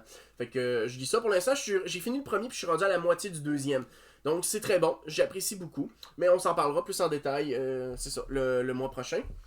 Sinon, tout de suite après, hop, allez, parce que ça fait un bout qu'il me le demande, je vais lire le livre de Luduc. Donc, puis il m'a demandé d'en faire une review. Fait que il va l'avoir, puis je vais faire ça le plus vite possible parce que je sais que il angoisse, il sait que je fais des reviews de lecture, il sait que la qualité de son travail est importante aussi, puis tu sais, je sais que Je sais qu'il a hâte d'avoir une review aussi, fait que je vais pas le faire languir puis le faire attendre. Fait que dès que j'ai fini La mer éclatée, je vais passer à travers ça. Ensuite, un très petit livre de Fedor Dostoïevski, mon premier, La femme d'un autre et le mari sous le lit. Je me suis dit que j'allais intégrer un petit roman parce que ben j'avais un gros intégral puis je voulais c'est ça. Je voulais lire ça, mais je vais lire un petit Dostoïevski aussi pour me faire un petit roman plus classique, si on peut le dire ainsi. Suivi ensuite d'un roman d'horreur, parce que mon club de lecture est sur Salem de Stephen King en ce moment, puis ça va prendre du temps, puis moi je l'ai déjà lu, fait que je le relirai pas une deuxième fois, fait que j'en profite pour lire un autre Stephen King. Je vais lire Charlie, donc de Firestarter en anglais. Donc c'est à lui que je t'ai rendu dans ma chronologie de mes livres possédés de Stephen King. Fait que on va lire Charlie. Ensuite, je me suis sorti ceux-là. L'Atlantide de Pierre Benoît, c'est un roman que j'avais dans ma bibliothèque puis qui appartenait à mon ancienne belle-mère. Elle m'a laissé genre un gros pack de ses livres classiques quand elle a divorcé de mon père. Fait que je me suis dit, je vais en profiter, je vais essayer de vider les livres qu'elle m'a laissés puis que je n'ai jamais lus. Fait que j'ai aucune idée à quoi m'attendre. Je sais pas du tout ce que c'est. Je le découvrirai. Je vous en parlerai, je sais pas ce que c'est. Et sinon, un autre petit livre, La chasse des galeries d'Honoré Beaugrand, c'est un conte que j'ai jamais lu, cette légende québécoise-là. Fait que je vais la lire. Donc, puis voilà, on pourra en parler. Donc, honte à moi, je n'avais jamais lu ça. Et si j'ai le temps à la fin du mois, si j'ai le temps, mais c'est pas grave si j'ai pas le temps parce que je vais commencer le mois prochain avec celui-là, je vais lire un livre sur la grossophobie qui s'appelle La polyphagie que j'ai acheté au Salon du Livre l'an passé et que ça m'intéressait vraiment de le lire. Donc, c'est un livre qui parle de grossophobie donc, et de troubles alimentaires. Donc, de ce que j'ai compris. Ouais, c'est ça, exactement. Donc, on va en parler. J'ai hâte de voir qu'est-ce que ça va donner. Mais c'est ça, je suis très intéressé. Fait que bref, j'ai une belle pile à lire pour le mois de mars. Mais avec une semaine de relâche, ça devrait aller. Pour vrai, La mer éclatée, je devrais finir ça d'ici 2-3 jours. Puis probablement que je vais avoir lu le reste, puis ça va s'enchaîner vite. Là. Je pense que le plus gros roman que je vais avoir à lire, ça va être le livre de Charlie. Puis après, Polyphagie, parce que c'est écrit quand même petit à l'intérieur. Là. Fait que, voilà. Donc bref, fait que ça fait le tour pour les romans que j'ai à lire pour le mois prochain. Ça a été court, ça a été rapide, c'est ça, je m'en excuse. Je sais que d'habitude vous aimez ça que je développe, mais j'ai pas vraiment lu de romans politiques, philosophiques ou quoi que ce soit. Ah, hey, t'arrives à la fin. Ok, garde, Potato, je te fais un résumé. Garde, je te fais un résumé rapide, parce que c'est tous tes livres à toi. C'est tous tes livres à toi, je te fais un résumé rapide, ok? Ouais, c'est pas vrai, il y en a un qui est pas à toi. Celui-là ici, c'est un conte interdit, c'est l'équivalent d'un conte interdit, c'est pas très bon, c'est une enquête policière qui est très réaliste, mais avec des personnages archétypaux. Cliché, cringe au bout, bref, c'était... Puis c'était pas aussi horrible qu'on l'imaginait, c'était pas très bon. 2 étoiles, donc déjà ça ici. Ensuite, Pirate, potentiel incroyable, roman inachevé, malheureusement. Clairement, si l'auteur avait réussi à achever ce livre-là, c'est un 5 étoiles assuré. C'est juste qu'il y a beaucoup de transitions dedans que t'es comme what the fuck, on est passé de ça à ça. Tu peux te perdre rapidement si tu sais pas que c'est un livre qui est inachevé en théorie. Ok? Ça c'est. J'ai adoré la relation avec les personnages. Mais pour vrai, le roman est vraiment très bon. Genre, vraiment très bon. Mais il lui manque des passages, puis ça paraît. Puis le Kraken, je pense que c'est un brouillon, puis que quand ils ont trouvé le livre, ils ont fait allez, on l'intègre dedans, mais ça détonne un peu avec le réalisme de l'histoire. Fait que, malheureusement. Mais pour vrai, très bon. Puis si un jour ça vient au cinéma, je suis sûr qu'il y a de quoi à faire avec ça. Donc voilà, j'y avais mis un 4 étoiles. Sinon, Le corps exquis, objectivement le meilleur livre de mon mois. Il est très très bon, mais je pense que j'étais pas le public à qui ça s'adressait.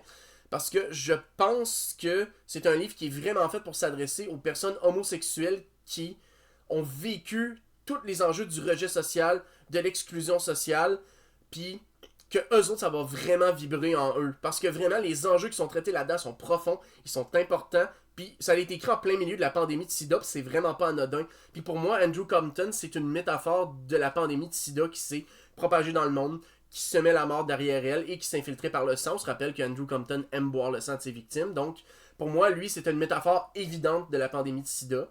Puis tout a été écrit en conséquence de tout ça.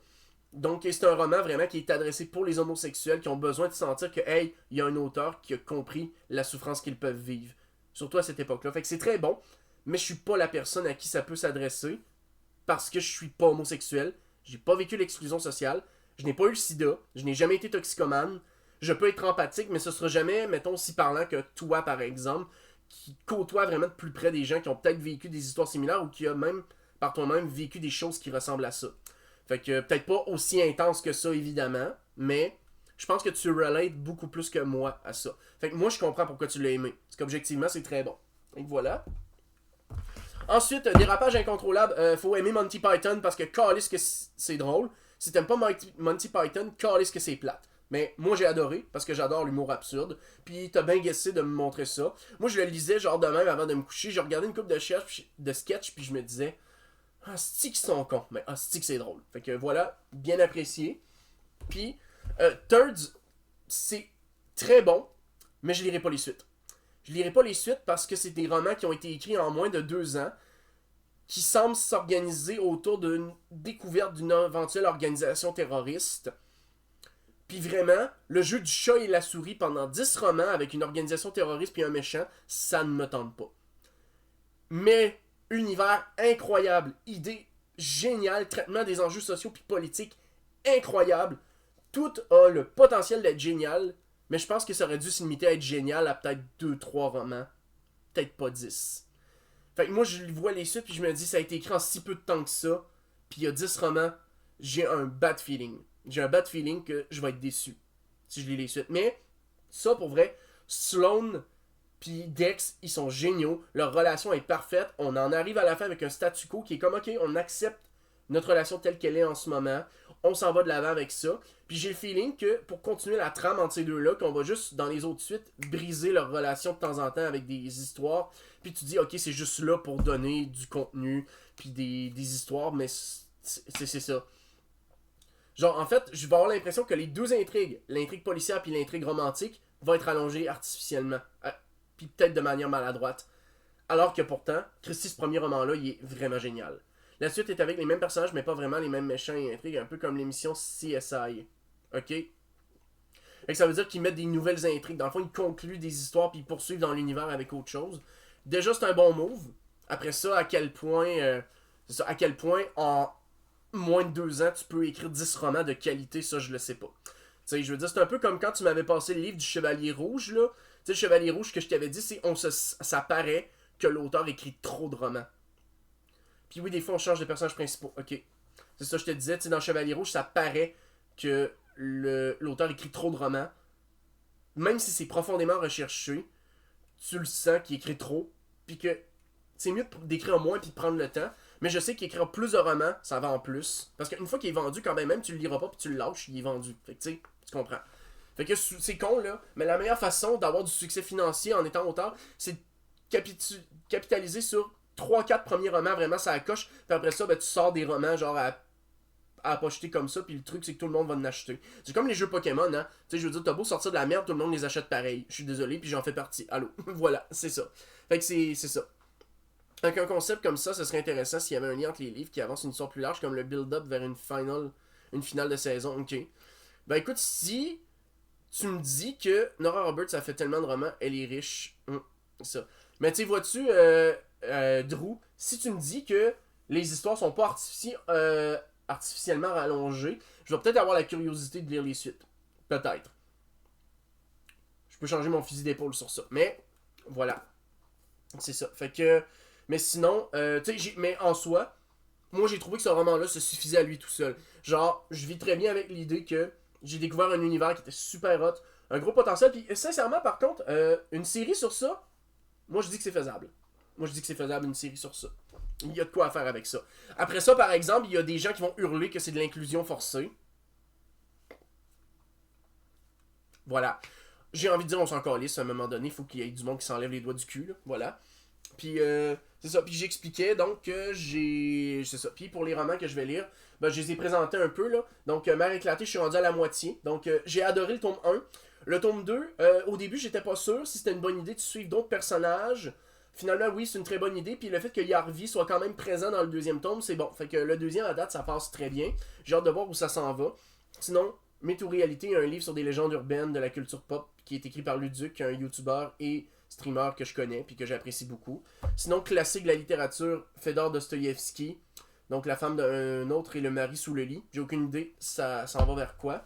Un Stephen King de donc Charlie, Firestarter. Voilà, un petit roman d'horreur, tant qu'à pas avoir de livre de club de lecture à lire ce mois-ci. Sinon, Atlantide de Pierre Benoît, un livre qui a appartenu à mon ancienne belle-mère puis qui a laissé, puis je suis comme, aussi bien le découvrir. Sinon, La Chasse-Galerie, ben, je comble que je n'ai jamais lu cette légende québécoise. Et un livre sur la santé mentale, la grossophobie et horreur en même temps qui s'appelle Polyphagie. Donc voilà, c'est ça. Donc c'est ça qui s'en vient pour la suite. Tout un lien dans la mer éclatée, toute une raison d'être pour la fin. Ok. J'ai découvert Geek la fois que Luduc a participé à un quiz sur sa chaîne à l'époque de Geek en santé. Tout est dans tout. Ben oui, c'est vrai. C'est quand que il était avec le loup, avec. C'est lui qui avait gagné en plus, il était avec le loup, avec Jamiro, puis avec Alf la musique. C'était pendant l'Armagédon, justement, Brawler. Puis finalement, Crime, après toutes ces années, c'était en 2021, imagine-toi. Ça fait déjà 4 ans que tu viens traîner sur mon Twitch. Déjà 4 ans que tu es là tout le temps. Puis je dis ça de même, là, mais t'es à 3 levels de dépasser Dysphagique, hein. Parce qu'il y a Shani qui est au niveau 132 puis qui est indétrônable pour l'instant, mais toi, tu chauffes les fesses à Dysphagique solide, là. Hum. Voilà. Fait que. Donc, bref, fait que sur ça, ben, je vais mettre fin à l'enregistrement. Fait que, merci à ceux qui ont été là, puis à bientôt.